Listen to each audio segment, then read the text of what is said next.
வணக்கம். மாலை முரசு செய்திகளை விரிவாக பார்ப்பதற்கு முன் தலைப்புச் செய்திகளை பார்க்கலாம். உலகின் 5வது பெரிய பொருளாதார நாடாக இந்தியா உள்ளது என பிரதமர் மோடி பெருமிதம். மிக விரைவில் உலகின் 3வது பெரிய பொருளாதார நாடாக மாறும் எனவும் நம்பிக்கை.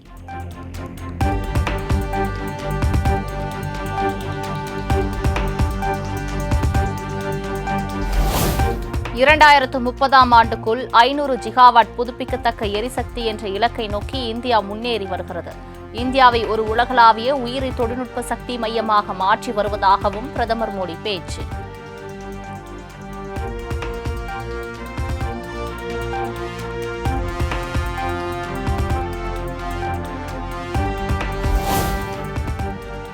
அனைவருக்கும் கிடைக்கும் வகையில் AI தொழில்நுட்பத்தை பரவலாக்க வேண்டும் என பாரிஸ் மாநாட்டில் பிரதமர் மோடி வலியுறுத்தல்.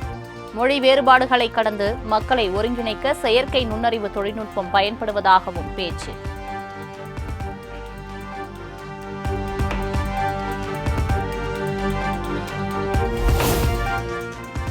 AI தொழில்நுட்பத்தால் வேலை இழப்பு ஏற்படாது என பாரிஸ் மாநாட்டில் பிரதமர் மோடி பேச்சு.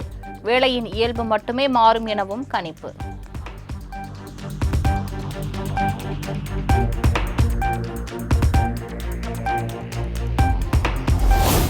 பிரதமர் நரேந்திர மோடி இன்று அமெரிக்கா பயணம். அதிபர் டிரம்பை சந்தித்து பல்வேறு விவகாரங்கள் குறித்து ஆலோசிக்க திட்டம்.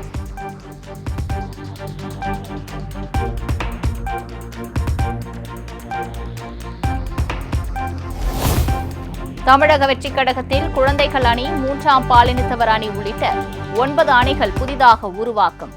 19 அணிகள் ஏற்கனவே அறிவிக்கப்பட்ட நிலையில் மொத்தம் 28 அணிகள் பட்டியலை வெளியிட்டது தாவேகா.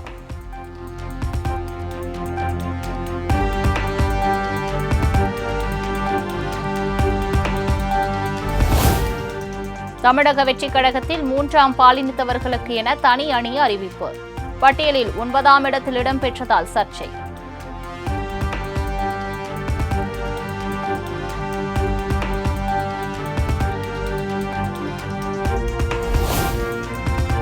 நடிகர் விஜய் திருநர் விங் என தொடங்கியிருப்பது நல்ல விஷயம்.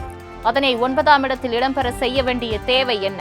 இன்னும் எத்தனை நூற்றாண்டுகள் 9 என்னும் இழிவை தூக்கி சுமப்பது என லிவிங் ஸ்மைல் வித்யா வேதனை.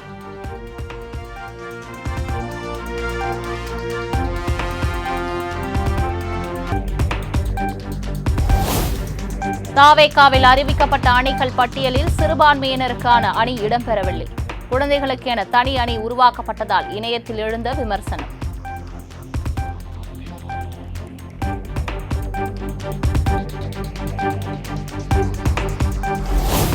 குழந்தைகள் நலன் மற்றும் பாதுகாப்புக்காக உருவாக்கப்பட்டுள்ள அணியில் 18 வயது நிரம்பியவர்கள் மட்டுமே உறுப்பினர்களாக செயல்படுவார்கள். குழந்தைகளை வைத்து அணி உருவாக்கப்படுமா என இணையத்தில் விமர்சனம் எழுந்துள்ள நிலையில் தமிழக வெற்றிக் கழகம் விளக்கம்.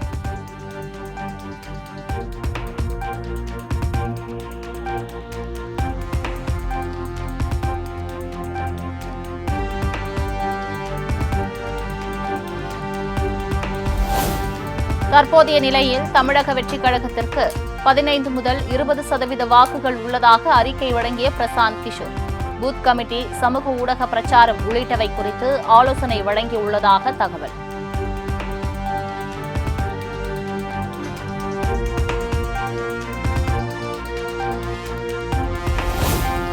தைப்பூசத்திற்கு தாவேகா தலைவர் விஜய் வாழ்த்து தெரிவித்தால் பெருசா? பாஜக மாநில தலைவர் அண்ணாமலை ஆவேச பதில். வீட்டுல இருக்கிற அக்கா வாழ்த்து தெரிவிச்சாங்க, தோட்டத்துல வேலை பார்க்குற அண்ணன் வாழ்த்து தெரிவிச்சாங்க. அதோட விஜய் அவர் வாழ்த்து தெரிவிச்சா மட்டும் பெருசா? லட்சக்கணக்கான மக்கள் மண்டி போட்டு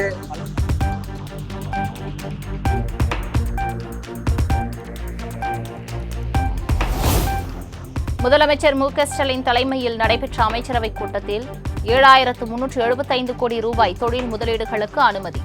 வேலூர், தூத்துக்குடி, திருச்சி, பெரம்பலூர் மாவட்டங்களில் முதலீடுகளுக்கு ஒப்புதல்.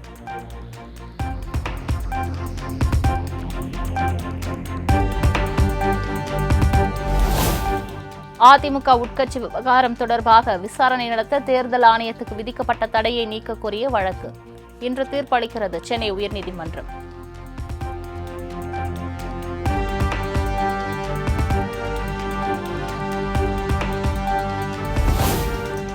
முன்னாள் முதலமைச்சர் ஓ பன்னீர்செல்வம் பஞ்சமி நிலத்தை வாங்கி தனது பெயருக்கு பட்டா மாற்றம் செய்துள்ளது உறுதி. பட்டாவை ரத்து செய்து தமிழ்நாடு மாநில பட்டியலின மற்றும் பழங்குடியினர் நல ஆணையம் உத்தரவு.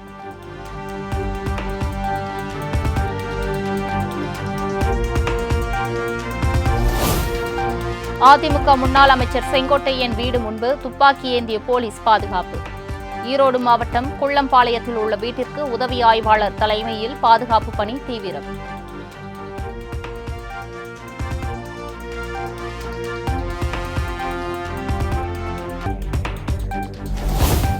வார இறுதி நாட்களை ஒட்டி வரும் 14 மற்றும் 15 ஆகிய தேதிகளில் சென்னையிலிருந்து 627 சிறப்பு பேருந்துகள் இயக்கம்.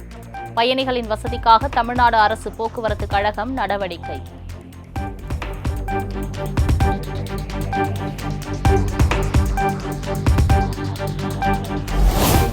பரபரப்பான அரசியல் சூழ்நிலையில் இன்று கூடுகிறது புதுச்சேரி சட்டப்பேரவை கூட்டம். அரசின் கூடுதல் செலவினங்களுக்கு ஒப்புதல் பெறப்படுகிறது.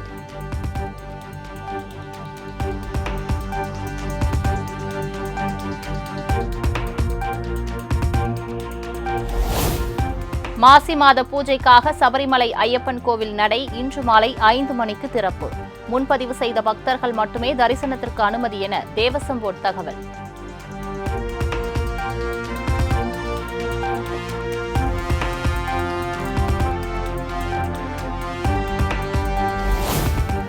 ஹாட்ரிக் வெற்றி பெறுமா இந்திய அணி? 3வது மற்றும் கடைசி ஒருநாள் போட்டியில் இங்கிலாந்துடன் இன்று மோதல்.